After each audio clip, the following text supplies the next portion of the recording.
Good morning. Good morning everyone. Hello.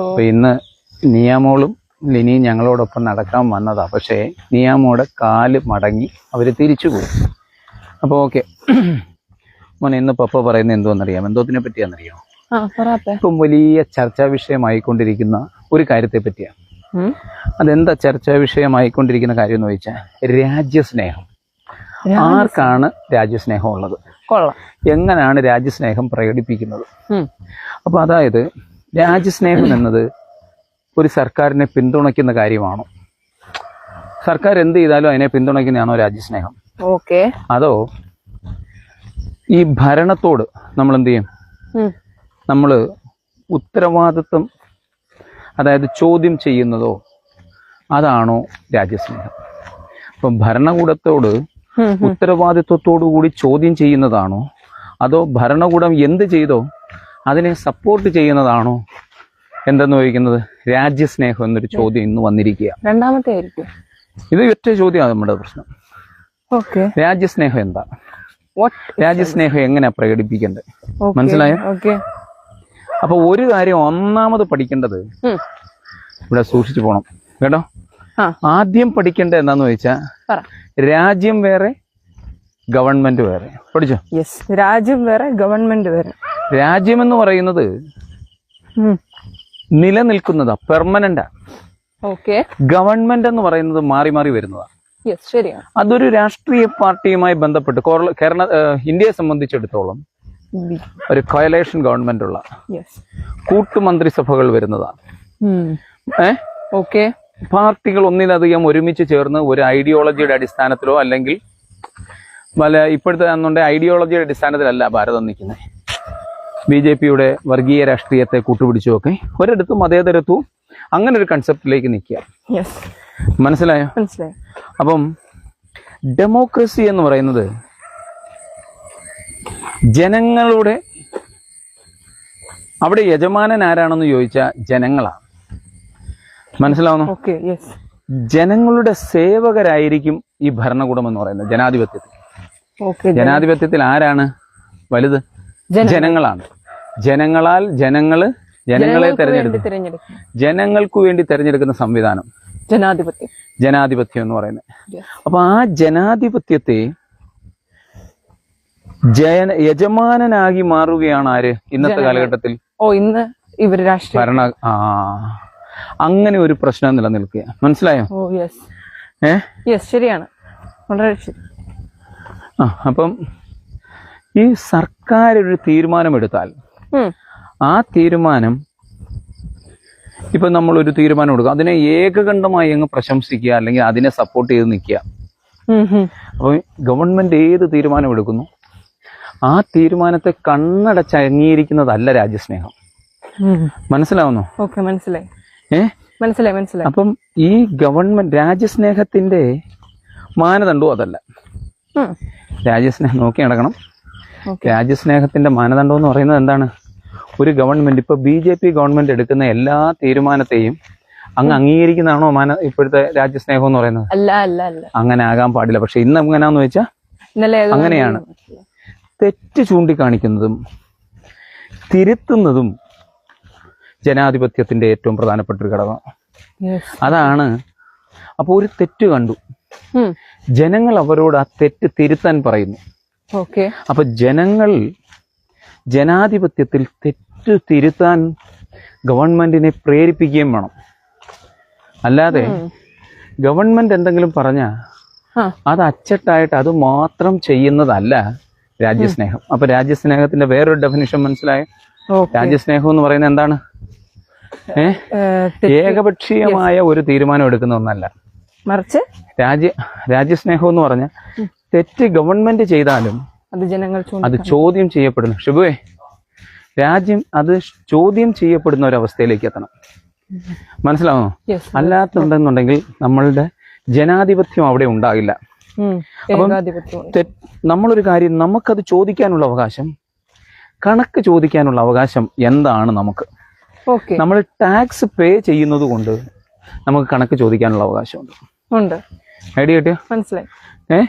Tax അടയ്ക്കുന്ന ഒരാൾക്ക് അവിടെ എന്ത് ചെയ്യാൻ പറ്റും? ചോദിക്കാൻ അവസരം. കണക്ക് ചോദിക്കുന്ന രാജ്യത്തിന്റെ കണക്ക് ചോദിക്കാനുള്ള അവകാശമുണ്ട്. മനസ്സിലായോ? മനസ്സിലായി. അപ്പം വിമർശനം എന്ന് പറയുന്ന ഒരു രാജ്യദ്രോഹമാണോ? അല്ല, വിമർശനം രാജ്യദ്രോഹമല്ല. വിമർശനം എന്ന് പറയുന്നത് എന്താണ്? ഈ പറയുന്ന വിമർശനം എന്ന് പറയുന്നത് രാജ്യദ്രോഹമല്ല, പക്ഷേ ജനാധിപത്യത്തെ ശക്തിപ്പെടുത്തുവാൻ വേണ്ടി വിമർശനങ്ങൾ വേണം. മനസ്സിലായോ? അപ്പം വിമർശനാത്മകം അപ്പൊ ഈ ജനാധിപത്യം എന്ന് പറയുന്നത് അപ്പൊ ജനാധിപത്യം എന്ന് പറയുന്നത് ഡെമോക്രസി എന്ന് പറയുന്നത് എൻറ്റയർലി ഡിഫറെന്റ് ഒരു തോട്ടാണ്. മനുഷ്യൻ നമുക്ക് ഈ ജനങ്ങൾക്കും ഭരണത്തിന്റെ ഒരു ഭാഗമാവാൻ കഴിയണം. അപ്പൊ ജനങ്ങൾ എന്ന് പറഞ്ഞാൽ ദേ ടാക്സ് പേ ആണ്. അപ്പൊ അവർ ടാക്സ് കൊടുക്കുമ്പം രാജ്യത്ത് നടക്കുന്നത് അറിയാനുള്ള അവകാശം അവർക്കുണ്ട്. എന്നാൽ ഇപ്പൊ നമ്മള് സൈന്യത്തെയൊക്കെ നല്ലോണം സ്നേഹിക്കുക. അപ്പൊ സൈന്യത്തെ സ്നേഹിക്കുന്നത് കൊണ്ട് നമ്മൾ സൈന്യത്തോടും ദേശീയ പതാകയോടും ഒക്കെ ഭരണഘടനയോടും ഒക്കെ നമുക്ക് അകമഴിഞ്ഞ സ്നേഹമുണ്ട് എന്ന് പറഞ്ഞുകൊണ്ട് ഭരണകൂടത്തോട് ചോദ്യം ചെയ്യാതിരിക്കാൻ പറ്റുമോ? ഇല്ല. മനസ്സിലാവുന്നോ? അപ്പൊ നമ്മളൊരു കാര്യം ആലോചിക്കണം. ബ്രിട്ടീഷുകാർക്കെതിരെ ഈ സ്വാതന്ത്ര്യ സമര സേനാനികൾ എന്ത് ചെയ്തു? പ്രതിഷേധിച്ചു. ആ പ്രതിഷേധത്തിൽ നിന്നല്ലേ നമുക്ക് സ്വാതന്ത്ര്യം കിട്ടിയത്? അതെയാണ്. അപ്പൊ ജനാധിപത്യത്തിൽ പ്രതിഷേധങ്ങൾ ഉണ്ടാകും.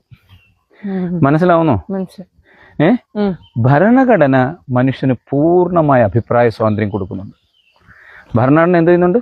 റൈറ്റ് ഫ്രീഡം ഓഫ് നമുക്ക് ചോദ്യം ചെയ്യാനുള്ള അവകാശം ഭരണകൂടം നമുക്ക് ചെയ്യുന്നുണ്ട്. ഭരണകൂടം അല്ല, ഭരണഘടന തരുന്നു. അപ്പൊ ഭരണഘടനയെ നമുക്ക് സംരക്ഷിക്കാൻ നമുക്ക് ഈ റൈറ്റ് തരുമ്പോ ഭരണകൂടത്തെ ചോദ്യം ചെയ്യാനും നമുക്ക് കഴിയണം. മനസ്സിലാവുന്നോ? അത് രാജ്യത്തെ ശക്തിപ്പെടുത്തും, അല്ലാതെ അത് രാജ്യദ്രോഹമല്ല.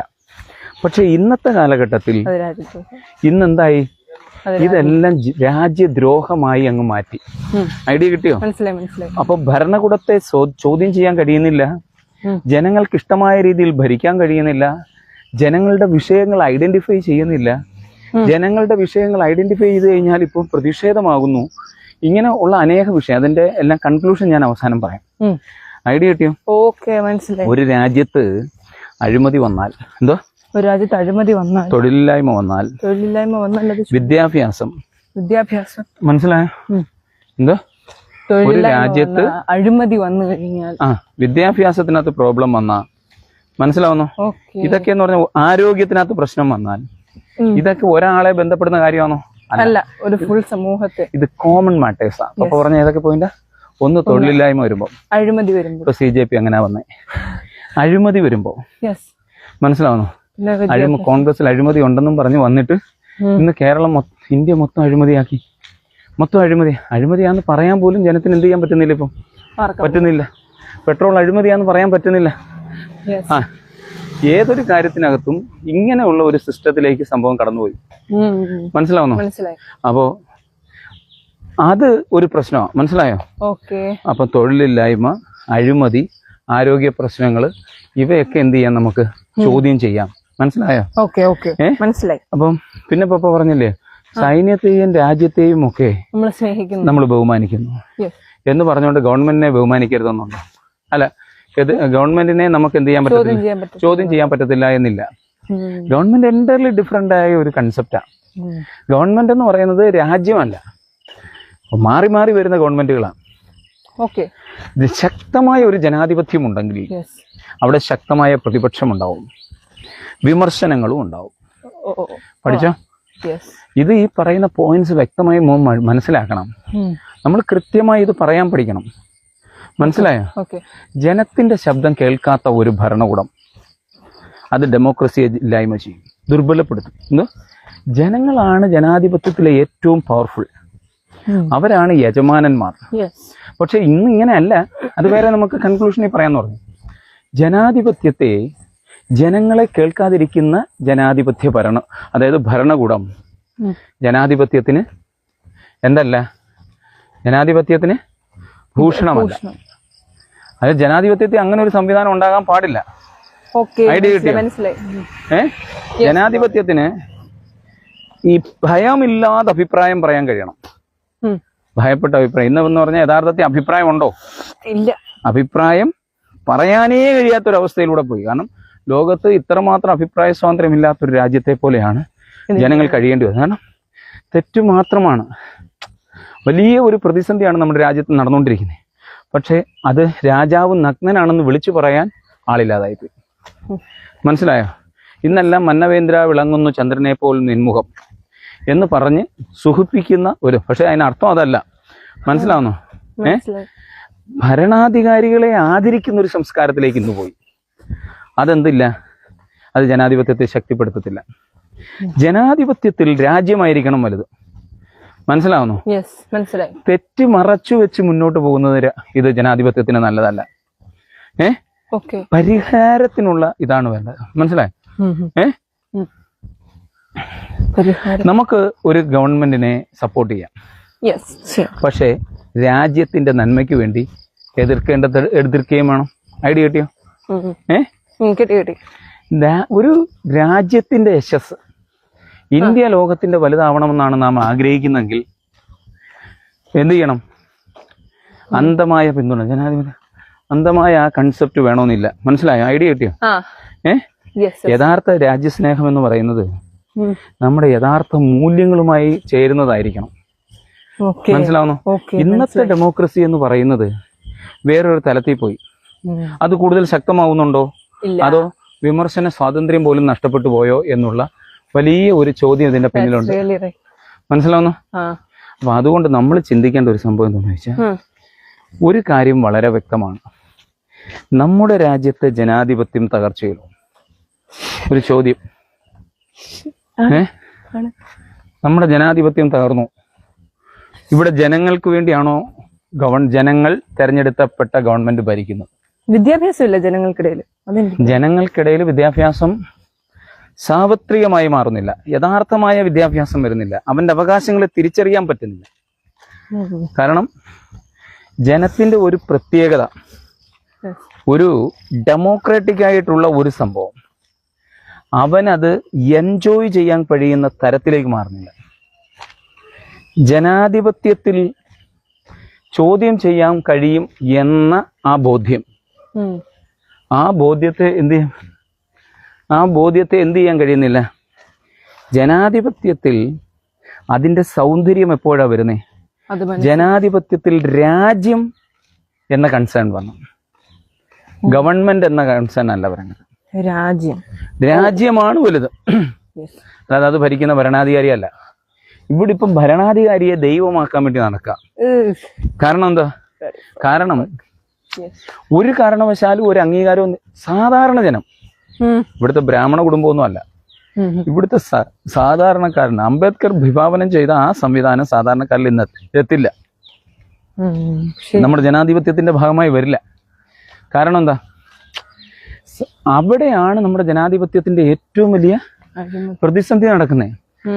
അമ്പലക്കുളത്തിലെങ്ങാണ്ട് ഇറങ്ങിയെന്ന് പറഞ്ഞ് പിടിച്ചിട്ട് അടിച്ചാണ്ടില്ലേ? ഈ സംസ്കാരം മാറണം. ഇത് മാറണമെന്ന് പറയാൻ പോലും ജനത്തിന് കഴിയുന്നില്ല. അത്രയ്ക്ക് വർഗീയത വരുന്നു, മതേതരത്വം ഇല്ലാതെയാകുന്നു.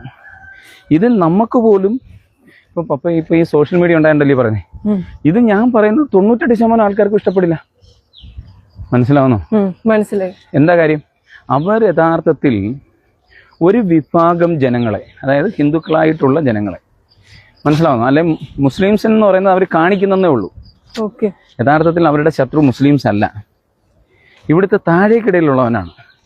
അവന്റെ ചേരി എല്ലി ഇടിച്ചു പൊട്ടിക്കുന്നേ. അത് ഹിന്ദു താമസിക്കുന്നതോ മുസൽമാനോ എന്നുള്ളതല്ല. ഈ ചേരി താമസിക്കുന്നതിന് മുമ്പ് ചേരിയിലുള്ളവന്റെ റൈറ്റ് ആദ്യം കാണണം. അവനെ കൊണ്ടുപോയി പ്രാർത്ഥിച്ചിട്ട് വന്ന് ഇത് പൊളിക്കണം. അവനെ കൺവിൻസ് ചെയ്യണം. പക്ഷെ ഇത് എന്തെങ്കിലും ഉണ്ടോ? ഒന്നുമില്ല. അവനെ തെരുവഴിയിൽ ഇറക്കി വിടും. അവന്റെ ജനാധിപത്യത്തിന്, അവന്റെ റൈറ്റിന് ഒരു വിലയും കൊടുക്കുന്നില്ല. ഐഡിയ കിട്ടിയോ? ഇതാണ് ഇന്ന് ഇന്ത്യ അഭിമുഖീകരിക്കുന്ന ഏറ്റവും വലിയ പ്രതിസന്ധി. ഇത് നമുക്ക് ആരോടെങ്കിലും പറയാൻ പറ്റുമോ? ഇത് പറയാൻ പറ്റാത്തതിന്റെ കാരണവും ഇവർ അതിനെ അങ്ങനെയും വളച്ചൊടിക്കും. നമസ്കാരം. മനസ്സിലായോ? അപ്പം ഞാൻ ഇത്രയേ പറഞ്ഞോളൂ. ഇന്ന് നമ്മുടെ രാജ്യത്ത് ജനാധിപത്യം സംരക്ഷിക്കപ്പെടുന്നുണ്ടോ? വിമർശനം ജനാധിപത്യത്തിന്റെ ഭാഗമായി വരുമ്പോൾ ഉൾക്കൊള്ളുന്നുണ്ടോ? ഇവിടെ ഭരണാധികാരിയമാണോ രാജ്യമാണോ വലുത്? അല്ലോ ഭരിക്കുന്ന പാർട്ടിയാണോ രാജ്യമാണോ വലുത്? രാജ്യത്തിന്റെ യശസ്സാണോ അതോ ഭരണാധികാരിയുടെ യശസ്സാണോ ഉയർത്താൻ ശ്രമിക്കുന്നത്? മനസ്സിലായോ? ചോദ്യം ചെയ്യുന്നതിനെ ഭയപ്പെടുന്നുണ്ടോ? പ്രധാനപ്പെട്ട കാര്യങ്ങളല്ലേ? അപ്പൊ ജനങ്ങളുടെ അവകാശങ്ങൾ ധ്വംസിക്കപ്പെടുന്ന ഏത് സാഹചര്യങ്ങളും ചോദ്യം ചെയ്യപ്പെടേണ്ടതാണ്. അത് ജനാധിപത്യത്തിന് അഭിലഷണീയമല്ല. അപ്പോ നമ്മൾ മനസ്സിലാക്കേണ്ടത്, മോളിപ്പം ജനാധിപത്യത്തെ പറ്റിയും നമ്മുടെ രാഷ്ട്രീയ സാഹചര്യത്തെ പറ്റിയും ഇന്ത്യയിലെ കണക്കൂട്ടലിനെ പറ്റിയും കൃത്യമായ ഒരു ഐഡിയ കിട്ടിയോ? ഞാൻ ഇത്രയും പറഞ്ഞു വെക്കാൻ പറ്റിയ. അപ്പോൾ ഇന്ത്യ എന്ന് പറയുന്ന രാജ്യത്ത് ഒരു പ്രതിസന്ധി ഉണ്ട്. ഇന്ത്യ എന്ന് പറയുന്ന രാജ്യത്ത് ജനാധിപത്യം എന്ത് ചെയ്യുന്നു? കഴിഞ്ഞ 10-12 വർഷമായിട്ട് ഇല്ലായ്മ ചെയ്തു. പക്ഷെ ആ ജനാധിപത്യം ഇല്ല എന്ന് പറയാൻ പോലും ജനത്തിന് ഉള്ള സ്വാതന്ത്ര്യമില്ല. ആ പറയാനുള്ള സ്വാതന്ത്ര്യമില്ല, പിന്നല്ലേ അനുഭവിക്കുന്നത്? സാധനങ്ങളുടെയും അതിന്റെ ഇതിന്റെ എല്ലാം വില കയറി, എല്ലാത്തിന്റെയും വില, അത് പെട്രോള് എത്തനോള് കയറ്റിയിട്ടും പക്ഷെ ജനം ചോദിക്കത്തില്ല. കാരണം എന്താ? ചോദിച്ചാൽ പോലും അവർക്ക് അപമാനം വരുന്ന രീതിയിലേക്ക് ജനാധിപത്യത്തെ മാറ്റി. എന്തുകൊണ്ടാ? അല്ല, ഞങ്ങൾ രാവിലെ കൊച്ചിന് ഇങ്ങനെ പറഞ്ഞു കൊടുക്കും. അവര് പഠിക്കുന്നത് സമൂഹവും കൂടെ കേൾക്കട്ടെന്ന് വിചാരിക്കും. ചായ